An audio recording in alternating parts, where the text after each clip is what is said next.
So this is how you can change your email in your Facebook account. Go on ahead and open up Facebook and tap on menu.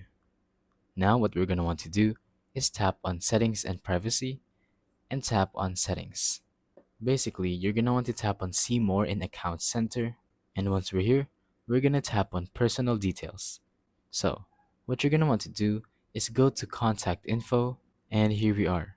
As you can see, I already have a Gmail as a contact info, but we can go on ahead and tap on add new contact and then add a new email. So simply tap on add email and then sign in with a new email address. Simply type the new email that you want to add and you'll be good to go. It should appear over here, and you can make the choice of deleting the old email by simply tapping on it and then tapping on delete email.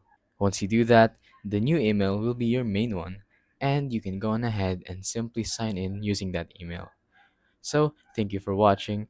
Don't forget to leave a like, subscribe, and let us know in the comments down below if the tutorial worked or if you have any questions. Thank you and goodbye.